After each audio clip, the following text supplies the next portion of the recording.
अस्सलाम वालेकुम दोस्तों और स्टूडेंट्स, क्या हाल चाल हैं? खैरियत है? ठीक ठाक हैं? तो आज थंबनेल आपने पढ़ लिया होगा, बड़ा इंटरेस्टिंग होने जा रहा है। और आज यहाँ धूप भी निकली हुई है, सैटरडे का दिन है, तो मौसम भी बहुत अच्छा है कि वीडियो बनाने के लिए मुझे एक मौसम अच्छा चाहिए था, वरना तो टोपियाँ और आप समझते हैं जैकेट्स वगैरह में।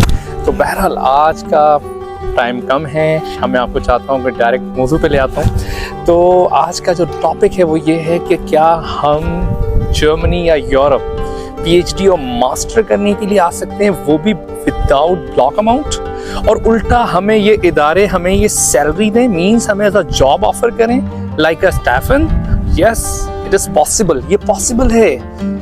पता हमारे यहाँ लोगों को पता ही नहीं है कि अप्लाई कैसे किया जाता है, कौन सी साइट्स हैं, कहाँ से पीएचडी अवेल करें। और हम इधर उधर यूनिवर्सिटी की वेबसाइट कभी यहाँ हम घूमते रहते हैं। उल्टा हमारे जहन में ये सवालात आ जाते हैं कि अगर जैसे अगर मैं बताऊं, मेरे बहुत सारे कुलीग्स ऐसे हैं, मेरे बहुत सारे दोस्त ऐसे प्रोफेसर हैं पाकिस्तान में, उनके माइंड में एक ही सवाल होता है कि हमने कैसे जाएं, छोड़ो यार बहुत फीस होगी, बहुत अखराजात होंगे, और कहाँ से पैसे लगाएं। और दूसरा ये आजकल के हालात, इतनी महंगाई है, छोड़ देते हैं। और तीसरा ये भी इस तरह के ख्यालात आते हैं कि अगर हम चले भी जाते हैं तो हम पाकिस्तान में कैसे पैसे भेजेंगे, क्या करेंगे। आपको परेशान होने की ज़रूरत ही नहीं है, ये बहुत ही आसान, मेरी पूरी 1 साल की रिसर्च मैं आपके साथ डिस्कस करने वाला हूँ, और एक बहुत आसान वीडियो। आप अगर ये पूरी वीडियो देख लें और स्टेप बाय स्टेप इन चीज़ों पे अमल करें, क्योंकि मुझे बहुत सारे दोस्त कहते हैं कि आप हमें बताएं किस तरह अप्लाई किया आपने, कैसे अप्लाई किया है, कैसे जाएं हम यहाँ पर जर्मनी। मैं स्टेप बाय स्टेप एक एक चीज़ आपको, एक एक वेबसाइट आपसे डिस्कस करूंगा, और इंशाल्लाह आपको विद इन 1-2 मंथ्स आपको रिप्लाई ज़रूर आएगा यूनिवर्सिटी की तरफ से। आज की वीडियो में मेरा मकसद फिर वही है कि आप लोग एजेंट्स हो गए या फिर कंसल्टेंट से कैसे बचें और फ्री में एडमिशन हासिल करें पीएचडी में, मास्टर में, जर्मनी में, यूरोप में, और विद सैलरी आपको मिले, मतलब आपको पैसे भी मिले पीएचडी करने के, वो भी 1200-1300 यूरो से लेकर मिनिमम टू 4000 यूरो तक। बाकी ये रियलिटी है और ये हकीकत भी है, और आप खुद आएँ बगैर किसी एजेंट और बगैर किसी कंसल्टेंट से रब्ता किए, क्योंकि कंसल्टेंट और एजेंट ने आपको कोई एडमिशन नहीं कराना, उन्होंने आपको बेवकूफ़ बनाना है। पीएचडी में ऐसा नहीं है कि पाकिस्तान में बैठा वो एजेंट, वो कंसल्टेंट जो खुद बीएससी किया हुआ है, कोई पीएचडी नहीं है, वो आपको पीएचडी में कैसे एडमिशन करा सकता है। वो जस्ट आपसे एडवांस लेता है और आपको घुमाता रहता है, वो भी आपके डॉक्यूमेंट्स की बेस पर ही आपका एडमिशन होता है, और आप उसके पास चक्कर पे चक्कर लगाए जाते हैं। और याद रखिएगा, पीएचडी के लिए कोई आइल्स की ज़रूरत नहीं होती जर्मनी में। तो देर नहीं करें, इस पूरी वीडियो को मैं कंटिन्यू करूँगा। देखें किस तरह आपका एडमिशन, आप किस तरह अपना एडमिशन जो है वो सेव कर सकते हैं खुद से, बगैर किसी एजेंट के, बगैर किसी कंसल्टेंट के। तो दोस्तों, सबसे इम्पॉर्टेंट चीज़ ये है कि हमें ये पता हो कि कौन सी वेबसाइट है जहाँ पर ये पीएचडी मौजूद है।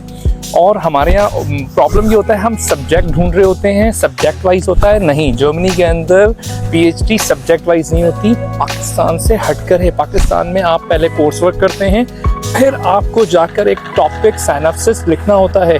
यहाँ पर टॉपिक हेडलाइन ऑलरेडी गिवन होती है, तो उसको कैसे सर्च करते हैं, कहाँ अप्लाई करना है, कौन सी वेबसाइट्स हैं, ये सारी वेबसाइट में जाकर आपको स्क्रीन शेयर करूँगा, जो बहुत ही आसान होगा। आप देखकर खुद भी वैसे ही अप्लाई कीजिएगा। अच्छा, लेकिन उससे पहले एक बहुत इंपॉर्टेंट बात सुन लें। अगर आप जर्मनी आना चाहते हैं और आप सोच रहे हो कि अगर हम पीएचडी में आए तो हमें कितना स्टाइपेंड मिल सकता है, कितनी सैलरी मिल सकती है, ये डिपेंड करता है आवर्स पे। मींस आपको 20 आवर्स मिल सकते हैं, मींस आपको 30 आवर्स, 40 आवर फुल टाइम होता है। फॉर एग्जांपल इसको कहते हैं मींस के 50% पीएचडी, 65%, 70% या 100%। ये डिपेंड करता है कि आपको कौन से कोर्स में, कौन से आवर्स में आपको ये एडमिशन मिलता है, और उसी के हिसाब से आपको वो स्टाइपेंड भी मिलता है। याद रखिएगा, आपका स्टाइपेंड 1200 यूरो से लेकर 4000 यूरो तक हो सकता है। 1200 यूरो से, मैं लिटरली आपसे कह रहा हूँ, कोई फीस नहीं है यूनिवर्सिटी की। याद रखिएगा, कोई पीएचडी के लिए कोई फीस नहीं है, कोई ब्लॉक अमाउंट नहीं होता, इवन कि ये जॉब कहलाती है। और हमारे यहाँ लोग पीएचडी के नाम से ढूंढ रहे होते हैं इनकी वेबसाइट्स पे, जो हमें नहीं मिलती। तो किस नाम से ये एडवर्टाइजमेंट देते हैं, ये सारी चीज़ें मैं आपको बताने वाला हूँ, ठीक है। तो आप घबराइएगा नहीं, घबराने की ज़रूरत नहीं है, मेहनत करनी है और अप्लाई करना है। और मेरी कोशिश है कि आप लोग जल्द से जल्द जर्मनी आएँ, ठीक है। इसी याद रखिएगा कि आपका कोई फिजिकल इंटरव्यू तो यहाँ हो नहीं रहा, ना मास्टर के लिए ना पीएचडी के लिए। तो वो प्रोफेसर या जो एचआर टीम है वो कैसे जज करेगी आपको कि आप एलिजिबल हैं और आपके पास वाकई काबिलियत है कि आप यहाँ पर आके अच्छी परफॉर्मेंस के साथ पीएचडी या मास्टर कर सकते हैं? क्या ऐसा हो सकता है? कैसे होगा? तो उसके लिए याद रखिएगा सबसे इम्पॉर्टेंट चीज़ है आपका मोटिवेशन लेटर, जिसको कवर लेटर भी हम कह रहे हैं, कवर लेटर या मोटिवेशन लेटर। सही है। देखें, मोटिवेशन लेटर या कवर लेटर में आपने किस तरह डिज़ाइन करना है ये भी मैं आपको यहाँ बताता जा रहा हूँ। ये सबसे इम्पॉर्टेंट चीज़ है कि आपका मोटिवेशन लेटर बड़ा स्ट्रॉन्ग होना चाहिए, ठीक है। मोटिवेशन लेटर में सबसे पहले आपने पहले पैराग्राफ में उस टॉपिक, जो टॉपिक आपको मिला है प्रोफेसर की तरफ से, उसमें अपना इंटरेस्ट जाहिर करना है कि आपको बहुत ज़्यादा इंटरेस्ट है उस टॉपिक के अंदर और आपने उसी पैराग्राफ की उस टॉपिक की तारीफ में कुछ लिखना है। देन उसके बाद सेकंड पैराग्राफ के अंदर आप उस टॉपिक में अप्लाई क्यों कर रहे हैं, क्या वजह है अप्लाई करने की, और आपके प्रीवियस वर्क को उस टॉपिक के साथ रिलेट करना है। याद रखिएगा, जो आपका प्रीवियस वर्क है उसको उस टॉपिक के साथ रिलेट करना है। अच्छा, ऐसा कोई मसला नहीं है। मेरे साथ कुछ स्टूडेंट थे, कुछ इंडिया से भी थे, कुछ और कंट्री से भी थे। मैंने उनसे पूछा, किसी ने बायोकेमिस्ट्री के अंदर एमफिल किया है और यहाँ पीएचडी न्यूरोसाइंस में कर रहे हैं। उन्होंने सिर्फ मोटिवेशन लेटर में अपने प्रीवियस टॉपिक को लिंक करवाया है किससे, जो प्रेजेंट एडवर्टाइजमेंट है उसके साथ। दो चीज़ें हो गई। तीसरे पैराग्राफ में आपने अपने आप को इंट्रोड्यूस करना है, अपनी डिग्री को, अपने एक्सपीरियंस को, अपनी रिसर्च को, जो आपकी प्रीवियस रिसर्च है। अगर आप पीएचडी के लिए अप्लाई कर रहे हैं तो प्रीवियस रिसर्च में आपने क्या क्या किया है उस बात को आपने डिफाइन करना है। और उसके बाद आपने क्या करना है, अपने जो अगर आपने पेपर पब्लिश किए हैं उनको भी लिखना है। और उसके बाद जो फोर्थ पैराग्राफ है उसमें आपने उस जर्मन प्रोफेसर की, इस कंट्री की आपने तारीफ करनी है कि आप इस कंट्री क्यों आना चाहते हैं, क्या वजह है इस कंट्री आने की। और उस प्रोफेसर की भी आपने बहुत अच्छी तरह मक्खन लगाना है। और वो मक्खन लगाएंगे तो लाजमी सी बात है, इंसान तो जैसे होते हैं। पाकिस्तान में भी आप देखें कि टीचर्स को मक्खन लगाएं तो मार्क्स मिल जाते हैं, तो यहाँ पर भी ये वाले हालात हैं। आपने उस टीचर को, प्रोफेसर को मक्खन लगाना है और उसकी रिसर्च को भी जाके देखना है गूगल में, क्योंकि जब एडवर्टाइजमेंट होगा, हम अभी शेयर करूंगा मैं आपसे सारी चीज़ें, जब उस प्रोफेसर का नाम मिलेगा तो गूगल पे आपने जाके उसकी रिसर्च देखनी है और उसकी रिसर्च की तारीफ करनी है, उसके टॉपिक की तारीफ करनी है खास तौर पे, ठीक है। एंड लास्ट कंक्लूजन आप समझते हैं, सारी चीज़ों को आपने समराइज करना है, ठीक हो गया। कवर लेटर याद रखेगा, मोटिवेशन लेटर आपके एडमिशन के लिए की है, आपको जर्मनी आने के लिए, यूरोप आने के लिए। और दूसरा यहाँ पर इम्पॉर्टेंट है कि आपकी सीवी बहुत अच्छी बनी हुई हो। सीवी के अंदर आपने करना यह है कि सीवी बनाते हुए आपने ज़्यादातर अपनी एजुकेशन और रिसर्च को हाईलाइट करना है। ये नहीं कि हमारे यहाँ पाकिस्तान की तरह आपने उठा के सबसे पहले अपनी जॉब्स को लिख देना है, नहीं, क्योंकि जॉब्स की ज़रूरत नहीं है उनको, वो आपको रिसर्च के लिए इनवाइट कर रहे हैं, तो रिसर्च आपने बतानी है। और जो मास्टर्स के स्टूडेंट्स हैं वो भी याद रखें कि उन्होंने भी जो प्रीवियस टॉपिक पढ़ा है उसको रिलेट करना है, जो आपका टॉपिक है, जो सब्जेक्ट है, उसके साथ आपने रिलेट करना है अपनी सीवी में भी, अपनी मोटिवेशन लेटर में भी। और सीवी में आपको बताऊं, अगर ज़्यादा बेहतर होगा तो आप यूरोपास पे बनाएं। यूरोपास का लिंक मैंने दे दूंगा डिस्क्रिप्शन में, वो भी आपके लिए आसान हो जाएगा। अच्छा, सीवी के बाद आपने करना क्या है कि आपने एक पीडीएफ फाइल बनानी है जिसमें आपके तमाम डॉक्यूमेंट्स हो, एमफिल, रिसर्च पेपर, तमाम के तमाम डॉक्यूमेंट्स होने चाहिए उस एक पीडीएफ में। फिर जहां जहां हम अप्लाई आपने करना होगा, फिर आपने करना यह है कि मोटिवेशन, देन उस means cover letter, then CV और तमाम डॉक्यूमेंट्स का एक पीडीएफ फाइल होना चाहिए। एक पीडीएफ फाइल अगर होगा आपका तो प्रोफेसर को बहुत आसानी होगी, आपके डॉक्यूमेंट्स पढ़ने में बहुत मज़ा आएगा, इजी होगा उसके लिए, बिखरे हुए नहीं होंगे डॉक्यूमेंट्स। फिर आपको दूसरी यूनिवर्सिटी में अप्लाई करना है, दूसरी एप्लीकेशन में करना है, तो क्या करना होगा, आपकी CV वही रहेगी, आपके डॉक्यूमेंट्स वही रहेंगे, सिर्फ आपका कवर लेटर चेंज होगा। क्योंकि कवर लेटर में सिर्फ हमने चेंजिंग क्या करनी होगी, कवर लेटर के अंदर आपने उस टॉपिक का नाम चेंज करना होगा, यूनिवर्सिटी का नाम चेंज करना होगा, और जो टॉपिक है उस टॉपिक की तारीफ को चेंज करना होगा। लाजमी सी बात है, अलग अलग प्रोग्राम्स होंगे। फॉर एग्जांपल अगर मैं केमिस्ट्री का कहूँ तो केमिस्ट्री में अगर मैं कह रहा हूँ कि एरोमेटिक कंपाउंड्स में अगर कोई PhD हो रही है तो एरोमेटिक के हवाले से लिखना होगा। अगर हमें कोई अल्कोहल या फिर अल्डिहाइड या कोई और टॉपिक से रिलेटेड अगर PhD हो रही है यहाँ पर, या स्पेक्ट्रोस्कोपी पर हो रही है, तो फिर स्पेक्ट्रोस्कोपी ये पर ही हमने कोई ना कोई बात उसमें लिखनी होगी। तो ये बहुत ही आसान है, कोई मुश्किल नहीं है। आप 100 जगह अप्लाई करें, सिर्फ आपने फ्रंट कवर लेटर चेंज करना है। चेंज करने के बाद आपने उसको बाकी डॉक्यूमेंट्स के साथ मर्ज करके PDF बनाकर आपने सेंड कर देना है। तो ये तो बहुत ही आसान सी चीज़ है। और दूसरी चीज़, एक और बात, किस तरह अप्लाई करना है, मास्टर PhD वाले किस तरह अप्लाई करेंगे, बहुत ही आसान सी एप्लीकेशन है। तो मैं आपको सिखाने जा रहा हूँ PhD और मास्टर में आपको विद सैलरी किस तरह से आप अवेल कर सकते हैं, किस तरह आप हासिल कर सकते हैं। तो स्टार्टिंग हम ले रहे हैं कहाँ से कि पहले डायरेक्ट यूनिवर्सिटी की वेबसाइट पे जाके किस तरह अप्लाई करते हैं, ठीक हो गया। नंबर 2, मैं चाहूँगा कि आप उसके बाद 2 और एप्लीकेशंस हैं, तो बिल्कुल परेशान ना हो। मैं अपने साथ आपको यहाँ पर स्क्रीन शेयर कर रहा हूँ, एक एक चीज़, एक एक फॉर्म कैसे फिल करते हैं, किस तरह अप्लाई करते हैं, सब आपको सिखा रहा हूँ, मिस करने की ज़रूरत नहीं है। तो चलते हैं। सबसे पहले हम स्टार्ट करते हैं कि स्क्रीन, याद रखिएगा स्क्रीन शेयर कर रहा हूँ। सबसे पहले स्क्रीन में शेयरिंग में हम जा रहे हैं कि डायरेक्ट अगर यूनिवर्सिटी में अप्लाई करना हो PhD या पोस्ट डॉक्टरेट तो किस तरह अप्लाई किया जाता है। तो चलते हैं हम फर्स्ट उसके ऊपर। ओके, तो अब आपने देखें, मैं स्क्रीन पे ले आता हूँ। आपने गूगल पे सिंपल किसी भी यूनिवर्सिटी का नाम लिखें। मैं फॉर एग्जांपल मैं लिखता हूँ यूनिवर्सिटी।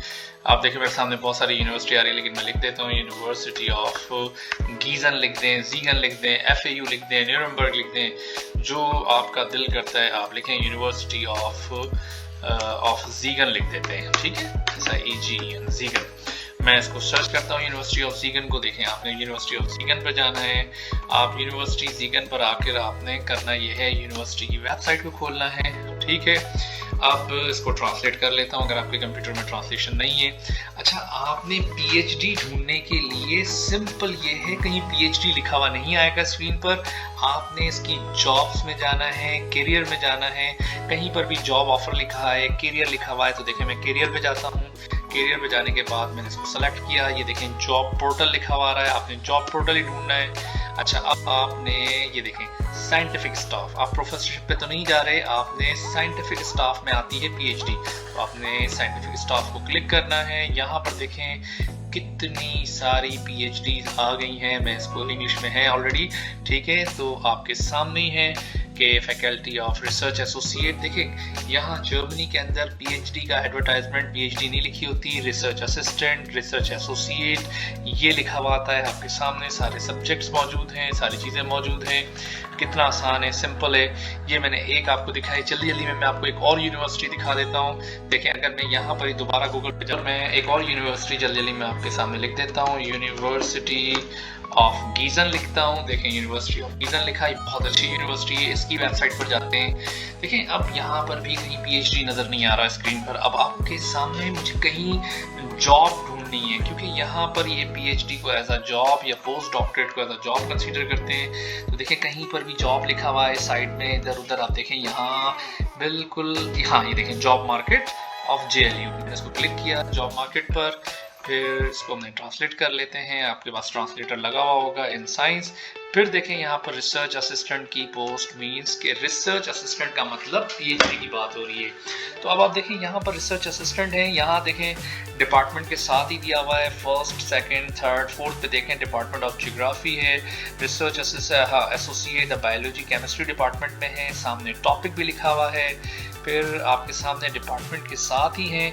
हम किसी एक को भी ओपन करते हैं। अगर आप कहें फॉर एग्जांपल मैं ये research assistant with a focus on battery, मतलब बैटरी पर काम है इनका, और ये डिपार्टमेंट बायो और केमिस्ट्री है और फिजिकल केमिकल इंस्टीट्यूट है। चले हम इसको ओपन करते हैं आपको दिखाने के लिए कि क्या कह रहा है ये, क्या वाकई आसान है फॉर्म या बहुत ही मुश्किल है। जैसे हम समझते हैं कि पीएचडी बहुत ही मुश्किल है। तो आपके सामने देखिए बहुत ही सिंपल सी बात आ गई यहाँ पर कि आप देखिए research assistant with a focus और बैटरी दे रहा है, सारी चीज़ें यहाँ पे मौजूद हैं। आप देखें कि सारी चीज़ें यहाँ पे डिस्क्रिप्शन में मौजूद है। देखें इसकी सारी की सारी हमसे मांग क्या रहा है, complete academic university studies, material science, chemistry, MSc diploma होना चाहिए और सिंपल, कहीं पे भी जर्मन लैंग्वेज की बात नहीं आ रही। देखें गुड इंग्लिश लैंग्वेज होनी चाहिए, आइल्स रिक्वायर्ड नहीं होता, तो मैं आपको पहले भी बता चुका हूँ पीएचडी में।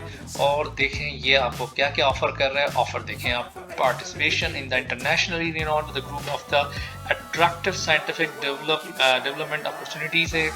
और आपके सामने ये जितनी सारी टिकट्स फ्री हैं, उसके अलावा good balance of family work certificate और ये बहुत सारी चीज़ें हैं। इसके अलावा मैंने आपसे पहले ही कहा है कि ये सैलरी बेस है। सैलरी बेस का पता कैसे चलता है, देखें यहाँ पर ही लिखा हुआ है 14 टीवी, एक होता है 13 एंड 14 टीवी, और ये मतलब एक अच्छी अमाउंट वाली पीएचडी ये ऑफर कर रहे हैं आपको। और देखें बहुत ही सिंपल है, यहाँ पर देखें मैंने ऑनलाइन फॉर्म पर क्लिक करना है। ऑनलाइन फॉर्म पर क्लिक करने के बाद कितना छोटा सा फॉर्म है ये, यहाँ पर आपने अपने फॉर्म में मिस्टर, देन उसमें अपना नाम, आपने नाम लिखना है। जैसे फॉर एग्जांपल मैं अपने नाम से फिल कर देता हूँ उसको, ठीक हो गया। देन उसके बाद एप्लीकेशन नंबर और जो फाइल मैंने आपसे कही है कि आपके डेस्कटॉप पर होगी वो फाइल यहाँ से आप क्लिक करेंगे और वो 1 PDF फाइल जिसमें आपका कवर लेटर, जिसमें आपकी CV और ऑल एजुकेशनल डॉक्यूमेंट्स होंगे, उसको यहाँ पे सेव करेंगे। देन और उसके बाद सबमिट। 5 मिनट लगने हैं आपको अप्लाई करने में, तो क्यों देर कर रहे हैं। तो देखा आपने, यही सेम तरीका है तमाम यूनिवर्सिटीज़ की वेबसाइट पे जाकर आपने इसी तरीके से आपने अप्लाई करना है। दूसरे सब्जेक्ट के लिए आपने तमाम जो भी आपके टॉपिक्स हैं, फिजिक्स है, केमिस्ट्री है, मैथ्स है, जो भी आपका है, आप इसी तरह यूनिवर्सिटीज़ की साइट पे जाएं। जाने के बाद रिसर्च असिस्टेंट पे जाएं। रिसर्च असिस्टेंट पे जाने के बाद यहाँ आपके सामने लिखा हुआ है कंपनसेशन E13 है, E14 है। E13-14 का मकसद यहाँ पर अमाउंट होता है। अमाउंट आप खुद जाके देखें कितना लिखा हुआ है, आपको अंदाजा हो जाएगा। तो बहरहाल यहाँ तक आपको समझ आ गई होगी बात।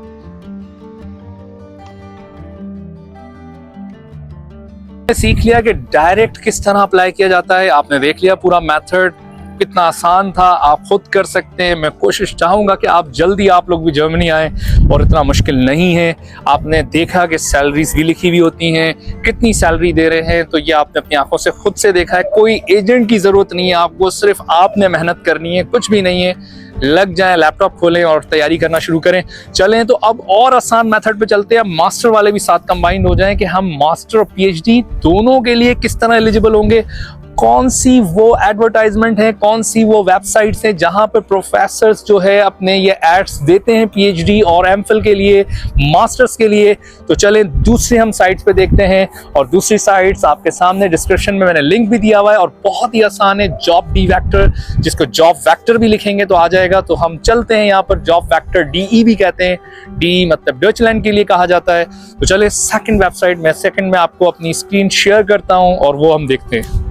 देखिए यहाँ पर दूसरी जो साइट मैंने आपसे कही है, जो एप्लीकेशंस हैं जर्मनी की, वो आप देख लें, बहुत ही सिंपल है। यहाँ पर आपने लिखना है जॉब वैक्टर। देखिए मेरे पास लिखा हुआ आ गया है, जॉब वैक्टर DE भी कहते हैं इसको। देखिए मैं जॉब वैक्टर को क्लिक करूंगा, नोट कर लें। जॉब वैक्टर को आपने ओपन करना है। देखें जॉब वैक्टर को मैंने इसको ओपन किया है। ये एक सबसे आसान है मास्टर्स और पीएचडी वालों के लिए, बहुत ही सिंपल है कि आप जॉब वैक्टर को देखें। देखें जॉब वैक्टर के लिए यहाँ पर आपके सामने देखें कितने सारे सब्जेक्ट्स आ गए हैं। सिविल इंजीनियर है, बायो है, बायोटेक्नोलॉजी है, मैथमेटिक्स है, फिजिक्स है, और बहुत कुछ यहाँ पे रखा हुआ है। अगर इनमें नहीं है तो आप यहाँ से सर्च भी कर सकते हैं। फॉर एग्जांपल मैं अगर फिजिक्स पे जाता हूँ कि क्या मुझे यहाँ पे फिजिक्स में पीएचडी मौजूद है या नहीं है, तो मैं लिख ले फिजिक्स पे मैंने क्लिक किया है। तो आपके सामने ही देखें फिजिक्स में बहुत सारे एडवर्टाइजमेंट आ चुके हैं, जिनमें जॉब्स इंक्लूडिंग है, पीएचडी भी है। आपके सामने देखें यहाँ पर कितनी सारी जॉब्स एंड PhDs यहाँ पे मौजूद हैं, मास्टर्स मौजूद हैं। हम किसी भी एक को ओपन कर सकते हैं। यहाँ पर देखें आपके सामने डॉक्टर, चले हम इसको ओपन कर लेते हैं। डॉक्टरल कैंडिडेट इन फिजिक्स, देखें क्या मांगा जा रहा है। नीचे भी देखें डॉक्टरल कैंडिडेट है, उसके बाद भी देखें डॉक्टरल कैंडिडेट है। हम इसको ओपन कर लेते हैं। डॉक्टरल कैंडिडेट को आपके लिए सबसे आसान है, आप जॉब डिवेक्टर पे अकाउंट बना लें और देखें अब यहाँ पर देखें ये सिंपल, यहाँ पे कोई हम देखते हैं कि इसकी क्या रिक्वायरमेंट है। तो डॉक्टरल देखें फिजिक्स में टॉपिक का नाम भी दिया हुआ है, monochromatic reflection nanoscopy using the absorption modulation आपके सामने है और ये आप पढ़ सकते हैं। क्वालिफिकेशन मांगी है मास्टर इन फिजिक्स, क्योंकि हम PhD को देख रहे हैं। और नीचे good written and spoken English, और आपके सामने ये ऑफर कर रहा है। ऑफर भी आप देखें ये 66%। The position is initially limited. आपके सामने मैंने पहले ही कहा था कि PhD डिपेंड करती है आवर्स पर, ये 66% पर है। मतलब ये भी एक बहुत अच्छी सैलरी मींस के 2000 अबव सैलरी पर डिपेंड कर रहा है, ये आपको मिल सकती है। तो ये देखें अब इसको अप्लाई करने का तरीका कितना आसान है। अगर आपने देखना ये है कि आपने इस टॉपिक, जो इसने टॉपिक दिया हुआ है, टास्क दिया है, इस टास्क के मुताबिक देखें टास्क जो आपने यहाँ पे लिखा हुआ है, एक्सपेरिमेंटल थ्योरी को वर्ड और डिजाइन जो भी लिखा हुआ है सारी चीजें इसके मुताबिक। मेरी तो फील्ड नहीं है फिजिक्स, बट आप अगर देखें जो फिजिक्स में है वो इस टॉपिक के मुताबिक एक कवर लेटर तैयार करें। अपना प्रीवियस वर्क इस कवर लेटर इस टॉपिक से के साथ रिलेट करें। देन उसके बाद देखें जब कवर लेटर तैयार हो जाएगा, यहाँ पर आपके पास डायरेक्ट ईमेल भी है, आप कर सकते हैं। नहीं तो आप यहाँ सिंपल आसान तरीका है कि अप्लाई नाउ कर दें। अप्लाई नाउ करेंगे तो देखें यहाँ पर आपने करना ये है कि एक ईमेल एड्रेस आपको डालना होगा। यहाँ पर ये फॉर्म खुल जाएगा आपका। फॉर्म ओपन होने के बाद आपने करना ये है, देखें बहुत ही सिंपल है, कितना CV यहाँ पे अपलोड कर दिए यहाँ पे। उसके बाद आपने कवर लेटर अपलोड करना है, motivation letter and other documents आपने अपलोड करने हैं और सबमिट करा देना है। तो ये भी एक बहुत ही आसान सा तरीका था, मैं समझता हूँ कि आपको समझ आ गया होगा। तो यहाँ पर भी बेतहाशा PhD मौजूद है, आप देख सकते हैं बहुत सारी PhD मौजूद है, डॉक्टरल है। आप देखें अगर फॉर एग्जांपल मैं आपको यहाँ पे नंबर ऑफ क्वांटिटी की बात करें कि कितनी PhDs यहाँ पर मौजूद है, तो हम यहाँ देख लेते हैं। तो यहाँ पर देखें हम देखते हैं कितनी PhD है, कितनी फिजिक्स में 80 फिजिस्ट जॉब यहाँ पे मौजूद है। 80 तो आप खुद समझ सकते हैं 80 का मतलब क्या होगा। तो आप एक दिन में अगर मैं समझता हूँ 2 या 4 ही अप्लाई कर सकेंगे, इससे ज़्यादा तो आप नहीं अप्लाई कर सकते। तो बहरहाल आप और भी देखें, अगर यहाँ पर हम नीचे आते हैं फिजिस्ट है एंड डॉक्टरल प्रोग्राम है, डॉक्टरल स्टूडेंट्स है, मैकेनिकल इंजीनियर है, फ्लूइड जो भी फिजिक्स से रिलेटेड टॉपिक्स है यहाँ पर सारे देखें डॉक्टरल प्रोग्राम में सारे दिए हैं। तो आप अप्लाई करें, इसको देर ना करें। तो भाई जॉब डिवेक्टर भी हमने कंप्लीट कर लिया। अब हम जा रहे हैं अपने तीसरी एप्लीकेशन की तरफ। तो तीसरी एप्लीकेशन का नाम है जिंग। जिंग को कैसे यूज करते हैं वो भी आपको मैं सिखा रहा हूँ यहाँ पे। तो चलते हैं, स्क्रीन शेयर करता हूँ जिंग की। तो आप अप्लाई कैसे करेंगे, तो चलें मेरे साथ स्क्रीन पर रहें और हम जिंग कैसे यूज करेंगे और PhD और MPhil मास्टर कैसे हासिल कर सकते हैं। चलें, ठीक है, रेडी, चलें। और बड़ी अच्छी साइट है इनकी, वो है PhD हासिल करने के लिए, रिसर्च असिस्टेंट या मास्टर्स हासिल करने के लिए विद सैलरी। आप यहाँ पर अच्छा मास्टर वालों के लिए मैं कहूँगा अगर उनका ताल्लुक इंजीनियरिंग साइड से, वो BMW ग्रुप पे भी अप्लाई करें, वहाँ पे भी वो विद सैलरी होता है। तो देखिए मैं यहाँ पे लिखूँगा जिंग, XING जिंग, देखिए ऑलरेडी लिखा हुआ आ गया मेरे पास। तो मैं जिंग लिखकर इसको आपने एंटर कर देना है। नीचे आए देखें जिंग, हाँ ये देखें ये जिंग यहाँ पे मौजूद है। जिंग पर आपने क्लिक करना है। देखें जिंग पे क्लिक करने के बाद ये मेरा अकाउंट बना हुआ है, आपने अकाउंट बना लेना है। वो आप बना सकते हैं, बहुत ही सिंपल है। अकाउंट बनाने के लिए आपको पता है सिंपल आपने अपना ईमेल देना होता है, पासवर्ड देना होता है, और कोई इतना बड़ा मसला नहीं है। अच्छा देखिए मैं अगर अपनी फील्ड की बात करूँ, अगर मुझे केमिस्ट्री में यहाँ पर PhD या मास्टर्स चाहिए तो मैं सिंपल यहाँ पे लिखूंगा, इसमें सर्चिंग में केमिस्ट्री लिखें आप सिंपल। और दूसरा यहाँ पर जैसे ये रेडियस में कराची आ रहा है तो हम इधर यहाँ पर, अच्छा यहाँ पर आप सिटी का नाम भी लिख सकते हैं, कोई ऐसा मसला नहीं है जिस सिटी में आपने एडमिशन लेना है। तो मैं यहाँ पर जर्मनी लिख रहा हूँ, जर्मनी, और मैंने कोई रेडियस को हटा देता हूँ, नो रेडियस, और मैं फाइंड जॉब कर देता हूँ। अच्छा देखिए, जैसे ही मैंने फाइंड जॉब किया है तो यहाँ पर आपके सामने देखें 531 जॉब्स यहाँ पर मौजूद हैं, जिसमें आप पहले देखें रिसर्च असिस्टेंट की सैलरी देखें, यहाँ पर लिखी भी आ रही है जिंग में 50,500 से 60,500 पर ईयर। तो यहाँ पर देखें एक बात कह रहा है कि जर्मन नॉलेज होनी चाहिए, तो हम इसको नहीं खोलते, हम आगे चलते हैं। हम देखें और भी बहुत सारी हैं, केमिस्ट्री, डॉक्टरल रिसर्च है, केमिस्ट लेबॉर्ट्री, नहीं हमें पीएचडी चाहिए, हम पीएचडी ढूंढ रहे हैं, एक और पीएचडी आ गई, देखें पीएचडी पोजीशन आ गई। और इसके अलावा देखें पीएचडी जो हम देखेंगे, हम कहीं पे भी आपको जो अच्छी लगती है आप अप्लाई कर सकते हैं। फॉर एग्जांपल मुझे ये रिसर्च असिस्टेंट अच्छा लग रहा है, ये मेरा टॉपिक।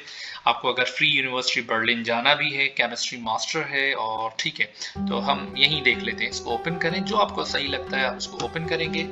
ओपन करने के बाद आपके सामने इसकी और ये विजिट टू एम्प्लॉयर पे चले जाएं, एम्प्लॉयर वेबसाइट पे जाएं, या यहाँ से डायरेक्ट भी आप इसको ईमेल कर सकते हैं। देखें प्रोफेसर का ईमेल यहाँ डायरेक्ट दिया हुआ है।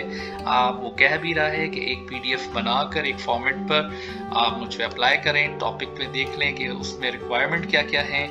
रिक्वायरमेंट आप ही की है, कंप्लीट डिग्री होनी चाहिए मास्टर केमिस्ट्री या बायोकेमिस्ट्री में। मैं यहाँ केमिस्ट्री इसलिए कह रहा हूँ, मेरा सब्जेक्ट है। आप फिजिक्स के हैं, फिजिक्स है, इंजीनियरिंग करें, मैकेनिकल इंजीनियरिंग है, जो भी आपका आईटी है, जो भी सब्जेक्ट है आप लिखेंगे इस तरह से वो पीएचडी शो होगी। टॉपिक्स यहाँ पे लिखा हुआ है, आप उस टॉपिक से रिलेटेड जो है देखें, यहाँ पर स्पेक्ट्रोस्कोपी का भी जिक्र है। केमिस्ट्री वाले समझ रहे होंगे कि यहाँ पर एक इस तरह का आपने बनाकर सेंड कर देना है उनको। तो इस तरह भी कर सकते हैं, डायरेक्ट ईमेल या फिर विजिट एम्प्लॉयर वेबसाइट। आप डायरेक्ट यूनिवर्सिटी की वेबसाइट पे जाकर देखें, डायरेक्ट ओपन हो गई, डायरेक्ट यूनिवर्सिटी की वेबसाइट ओपन हो गई है, तो यहाँ से भी जाकर आप डायरेक्ट अप्लाई कर सकते हैं। तो आपने देख लिया इतना। अच्छा यहाँ भी देखें, डायरेक्ट अप्लाई करने के लिए उसने यही कहा है, how to apply, application send, email together, significant documents. और आपने यहाँ से देखें प्रोफेसर का नाम, और ये यहाँ पर ईमेल मौजूद है। इस ईमेल को यूज करते हुए आपने उसको सेंड कर देना है। तो ये था तीसरा हमारे पास जिंग।